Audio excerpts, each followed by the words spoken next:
ça c'est simple, hein, quand tu toques sur ton mur, les murs d'extérieur ou les murs porteurs, en général c'est des murs en briques ou en béton et là t'entends ça, le son il est étouffé, donc ça c'est un mur plein. Et on va éviter ce genre de cheville pour accrocher une télé ou un meuble lourd ou un radiateur en fonte parce qu'elles sont trop fragiles. Alors pour une étagère ou un cadre, ça ira parfaitement, hein, par exemple. Ou un ciel de lit, tu vois, ça c'est bon. Parce que c'est léger, tu vois, de toute façon il y a écrit le poids sur les boîtes. Ensuite, le deuxième type de cheville qu'on a, plus résistante, un petit peu moins commune, mais qu'on utilise quand même assez souvent, c'est la cheville molly. La cheville molly, molly avec M majuscule O2LY. Elles sont plus résistantes et elles sont faites en métal. Et le principe de ces chevilles molly, ce n'est pas la dilatation comme les chevilles en plastique, mais c'est le déploiement. Je vous mets une image juste ici. Comme tu peux le voir, quand on visse, la partie métallique se déploie derrière la plaque et forme un ancrage. Alors, tu t'en doutes, ça va pas fonctionner sur un mur plein parce que sinon l'ancrage il peut pas se déployer. Donc il faut un mur creux ou en placo, donc avec un mur avec un vide derrière. Par exemple une cloison entre deux petites pièces, tu vois, il y a souvent des murs en placo à l'intérieur. Mais si c'est un mur porteur, ça sera pas du placo. Voilà, ça c'est pour la cheville molly. Ensuite on a un dernier type de cheville qui est beaucoup moins courant mais encore plus solide.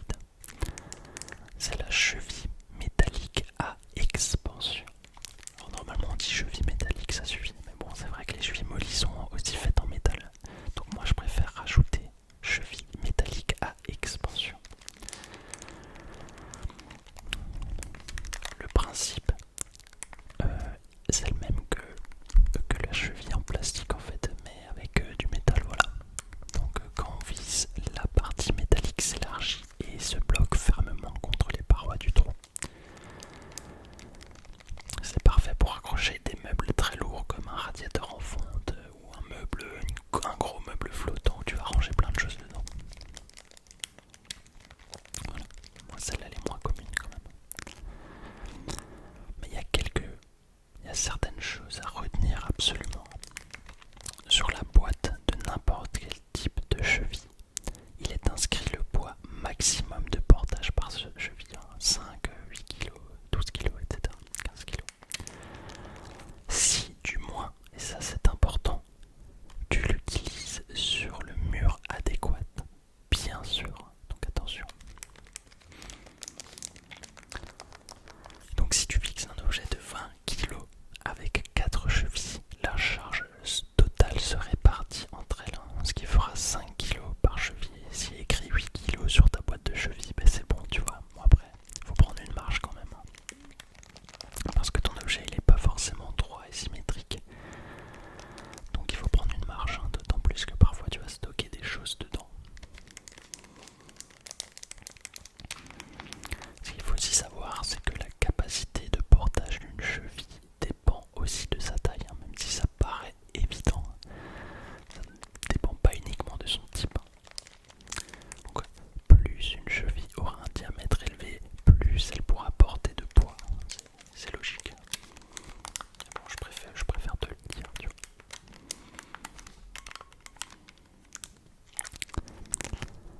Donc si je résume brièvement, on a les chevilles en plastique pour mur plein et pour une charge faible à moyenne.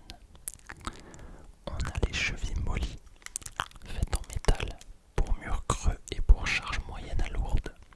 Et on a les chevilles métalliques à expansion pour mur plein et pour des charges lourdes ou très lourdes.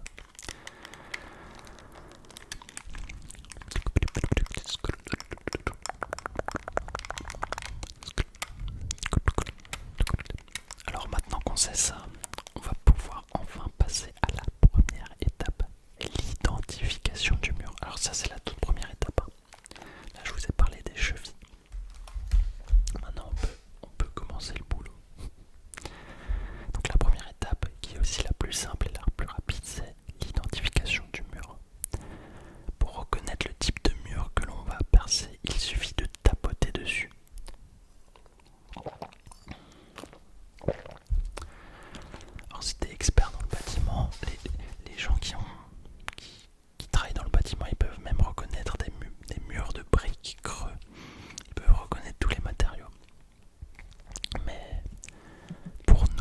les amateurs. On va faire plus simple. Si ça sonne creux, c'est un mur creux, donc c'est probablement du placo. Si ça sonne plein, il s'agit d'un mur en brique ou en béton, donc où il n'y a pas de vide derrière. Les murs pleins, en fait, ils sont souvent à l'extérieur. Enfin, c'est souvent des murs d'extérieur, parce qu'ils doivent être solides, porteurs et isolants. Mais ils peuvent aussi être présents à l'intérieur. Parfois, on a aussi des murs porteurs à l'intérieur. Alors que les murs creux, eux, sont plutôt des cloisons légères, souvent en placo, utilisées à l'intérieur pour séparer des pièces. Tu donnes un coup de poing, un bon coup de poing dedans, tu le pètes quoi.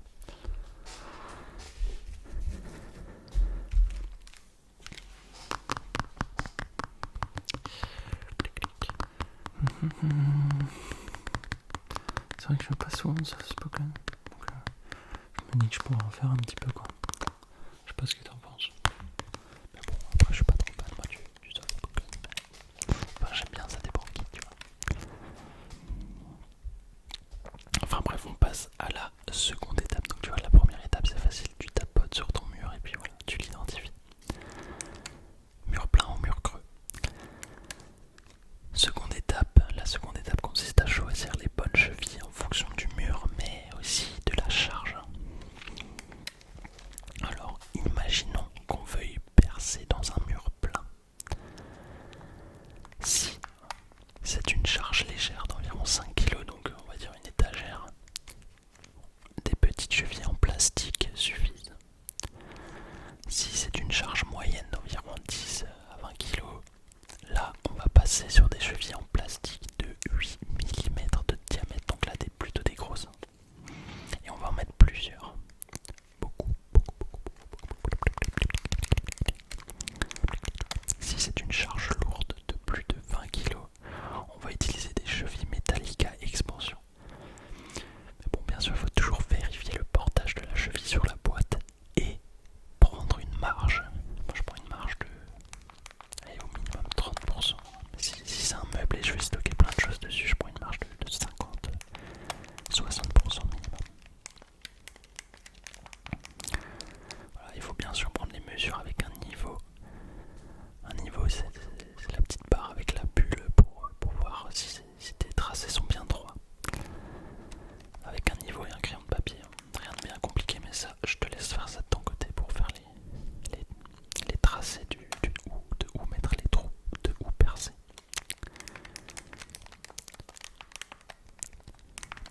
Voilà, donc ça c'est la deuxième étape.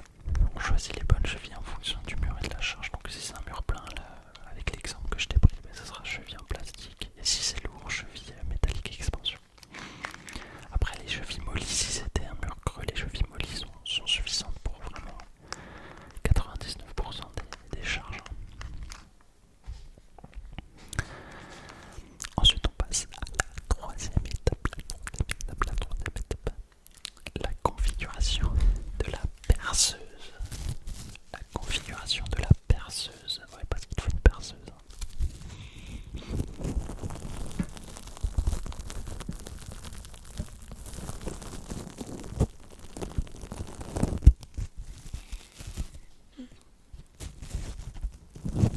Je le débouche.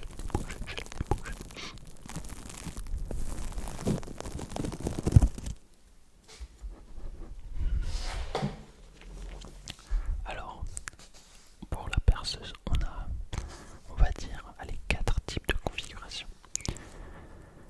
Pour les murs en béton ou en pierre, on utilise un forêt béton ou une mèche, si tu préfères, une mèche béton. Et on active le mode percussion de la perceuse. Alors si c'est déjà une perceuse à percussion, ben là, t'as pas besoin d'activer le mode. Mais souvent t'as un mode sur les perceuses, genre les perceuses Bosch par exemple.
cheville et la fixation de ton élément.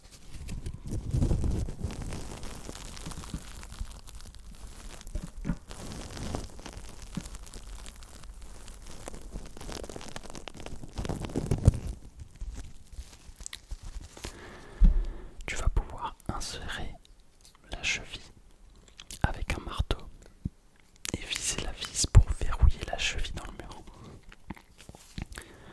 Alors bien sûr, il faut que tu en aies au moment où tu vises. Ça dépend. Parfois, il y a des meubles où tu vises un support. Tu vises juste le support derrière la cheville, derrière la vis. Donc au moment où tu vises, tu poses le support. Et il y a des meubles où tu es obligé carrément de soulever le meuble et de viser dans le meuble. Là c'est un peu plus compliqué, mais bon, ça je te laisse gérer de ton côté. Mais en tout cas, ce qu'il faut savoir, c'est que pour une cheville mollie, on va utiliser une pince spéciale qu'on appelle une pince à cheville mollie. Tout simplement. Mais tu verras, c'est super facile. C'est très très facile. Je te mets une vidéo de comment ça fonctionne juste ici.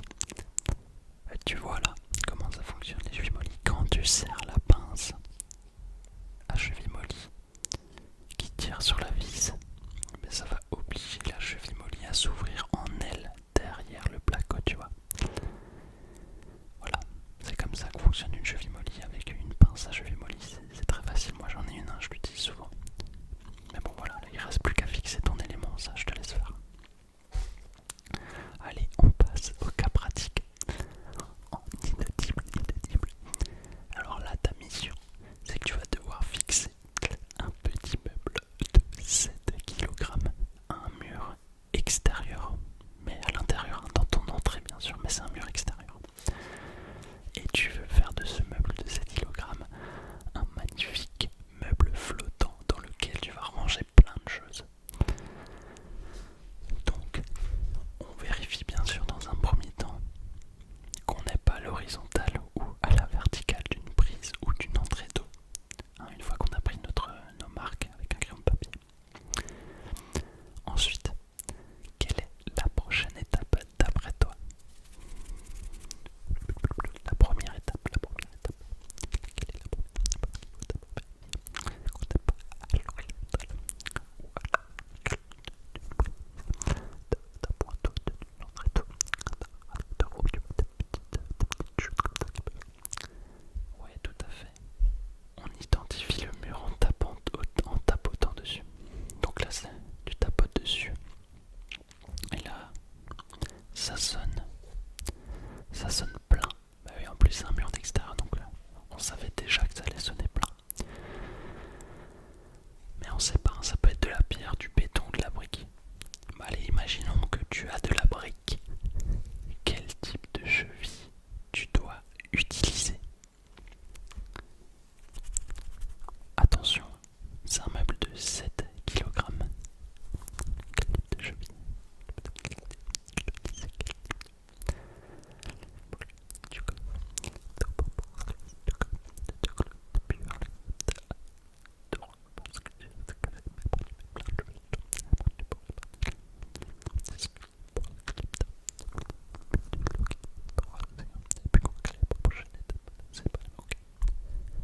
Oui, tu vas utiliser des chevilles en plastique. Alors effectivement, tu vas stocker plein de choses dans ce meuble. Mais bon, des grosses chevilles en plastique, si tu en mets plusieurs, ça devrait suffire quand même. Parce que c'est un meuble qui est relativement léger. Et bon, je pense pas que tu vas stocker 30 kg de choses dedans, quoi. Donc effectivement, on utilise des chevilles en plastique, mais des grandes. Des grandes parce que ton meuble va quand même stocker des choses. Maintenant, tu peux enfin configurer ta perceuse, sachant que tu as de la brique. Quelle mèche vas-tu utiliser?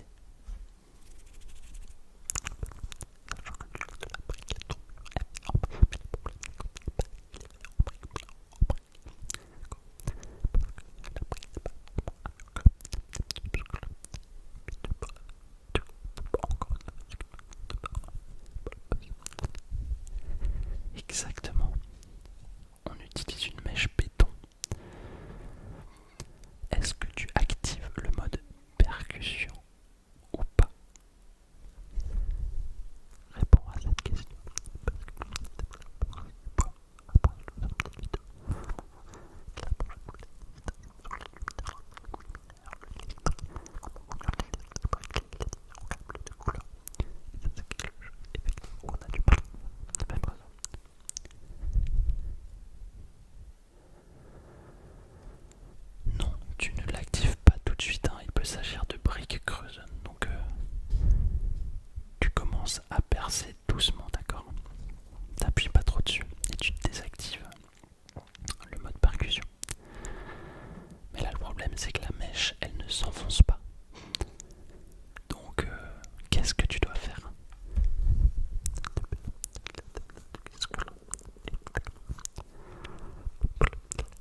actives le mode percussion et tu